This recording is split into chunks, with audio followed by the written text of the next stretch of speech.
Hey guys, welcome back to your channel journey to success. हम कर रहे हैं यूनिट नंबर 3 का। आज हमारा है पार्ट नंबर 2। यूनिट 3 हमारा कंप्लीट हो जाएगा इस वीडियो के बाद। तो बिना टाइम वेस्ट किए स्टार्ट करते हैं आज की वीडियो। देखो, सबसे पहले एब्रीवेशंस क्या होती हैं। एब्रीवेशन मतलब किसी भी चीज का शॉर्टन वर्जन। मतलब आपने कुछ छोटा सा फ्रेज लिख दिया, जैसे आप केजी है। केजी का मतलब क्या होता है? किलोग्राम। डॉक्टर को अगर हमने एब्रीवेटेड फॉर्म में रिप्रेजेंट करना हो तो वो हम कैसे करेंगे? डीआर के साथ, डीआर डॉट के साथ। तो एब्रीवेशन क्या है? शॉर्टेंड वर्जन है किसी भी फ्रेज का या किसी भी टर्म का। तो अगर आप थीसिस लिख रहे हो तो उसमें आप बहुत सारी एब्रीवेशन यूज करोगे।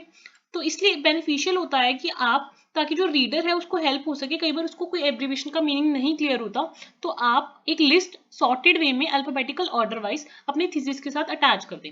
जो मेन ऑब्जर्वेशन एब्रीवेशन जो हम यूज करते हैं थीसिस वगैरह में, वो क्या होगी? ईजी, ईजी मतलब एग्जांपल। ईटीसी क्या होगी? एटसेट्रा। आई डॉट ई क्या हो गया? That is. वी एस क्या हो गया? वर्सेस। तो ऐसे बहुत सारे हम एब्रीवेशन यूज करते हैं थीसिस में। तो बेनिफिशियल हो जाए रीडर के लिए, तो हम उनको सॉर्ट करके अपने थीसिस के साथ अटैच करना एक तरह से अच्छा वे है उसको ऑर्गेनाइज करने का। नेक्स्ट है स्टाइल्स ऑफ राइटिंग। तो बहुत आपको जो स्टाइल ऑफ राइटिंग है थीसिस का या अपने रिसर्च वर्क का, वो ऐसा होना चाहिए ताकि क्लैरिटी हो। ठीक है, क्लैरिटी हो, स्पेसिफिसिटी हो, rather than using the general terms. आप स्पेसिफिकली क्लियरली उन चीजों को मेंशन करें। ठीक है, उसके बाद एज अ थर्ड पर्सन आप राइट करें तो वो ज्यादा बेटर माना जाता है। और जो भी आप लिखें वो स्ट्रेट फॉरवर्ड हो। और गार्ड अगेंस्ट बायस्ड वर्डिंग, आप ऐसा अपने अगेंस्ट गार्ड लगा लें कि आप बायस्ड वर्डिंग यूज ना करें, क्योंकि जब आप बायस हो जाएंगे तो वो रिसर्च प्रॉपर नहीं होगी। तो ट्राई करें कि आप कोई भी तरह की बायस्ड वर्डिंग को यूज ना करें। ठीक है। अब कोऑर्डिनेशन ऑफ द कंटेंट्स बहुत ज्यादा जरूरी हो जाता है, क्योंकि हमारी जो रिसर्च रिपोर्ट होती है उसमें बहुत सारे सेक्शंस होते हैं। ठीक है, उन सेक्शंस में क्या क्या होता है? टाइटल वाला पेज होता है, एब्स्ट्रैक्ट का पेज होता है, इंट्रोडक्शन होती है, मेथड्स होते हैं, रिजल्ट्स होते हैं, डिस्कशंस होती हैं, रेफरेंसेस होती हैं, अपेंडिक्स होता है। इसमें ये सारे पार्ट्स को पुट टुगेदर करना राइट ऑर्डर में बहुत ज्यादा जरूरी हो जाता है, ताकि जो आपकी रिपोर्ट है that looks more credible and professional. ताकि जो आप रिपोर्ट बना रहे हैं वो क्रेडिबल भी लगे और दूसरा प्रोफेशनल भी लगे। तो बेसिकली जो हमारी रिपोर्ट है उसको हम 3 पार्ट्स में डिवाइड करते हैं। एक तो हो गया द फ्रंट मैटर, उसके बाद आ गया टेक्स्ट प्रॉपर, और एक हो गया बैक मैटर। तो इसको हम तीनों पार्ट्स को वन बाय वन पढ़ेंगे। सबसे पहले हम पढ़ेंगे फ्रंट मैटर क्या होता है। The front matter may be simple as a single title page or table of contents, or could have multiple title pages, a detailed table of contents and several pages for preface, forward। तो जो हमारा front page है उसमें single page भी हो सकता है, multiple pages भी हो सकते हैं।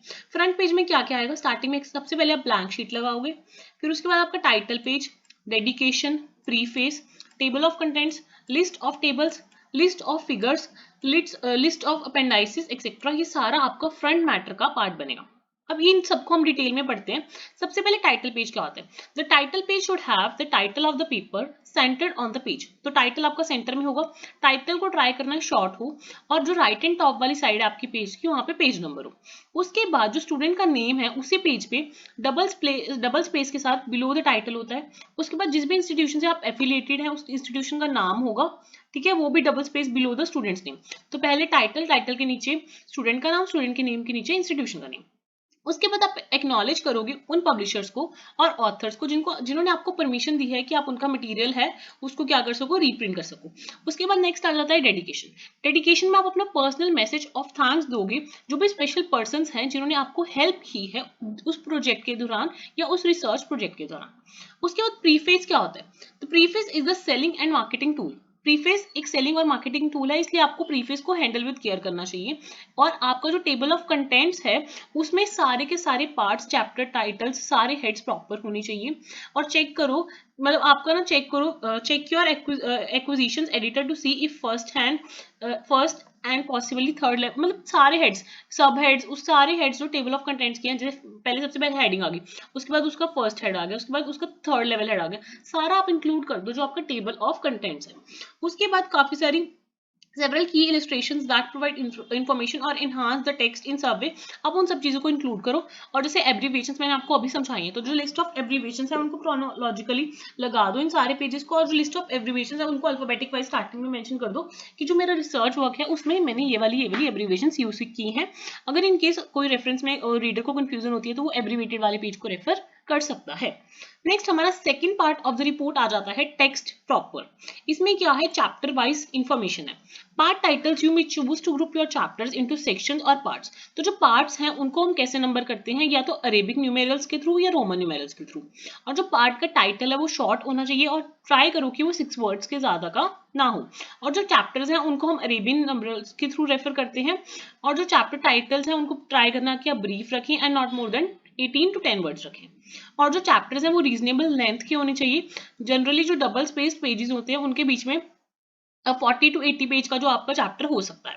और अगर आपका चैप्टर 80 पेज से भी लंबा जा रहा है तो ट्राई करो कि उस चैप्टर को एक या दो पार्ट में डिवाइड कर दो, 2 पार्ट्स में डिवाइड कर दो। उसके बाद लास्ट हमारा आ जाता है बैक मैटर। बैक मैटर मतलब जो एंड वाला पार्ट है, जब आपकी रिपोर्ट कंप्लीट हो गई उसके बाद जो एंड वाला मैटर है उसमें क्या क्या आएगा। उसमें एक तो अपेंडाइसिस आएंगे, ग्लॉसरी आएगी, बिब्लियोग्राफी आएगी, इंडेक्स आएगा और ब्लैंक शीट आ जाएगी।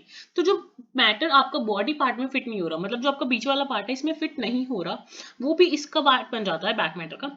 बिब्लियोग्राफी में आप लिस्ट करोगे जितने भी बुक्स हैं, मैगजीन्स हैं, या जो भी आर्टिकल्स हैं, या जो भी वेबसाइट्स हैं जिनको आपने रेफर किया है, वो सारा बिब्लियोग्राफी का पार्ट बन जाएगा। एंड लास्ट में फुटनोट्स में क्या है, फुटनोट्स हम एंड ऑफ द चैप्टर में लगाते हैं जिनको हम एंड नोट्स या फुटनोट्स बोलते हैं।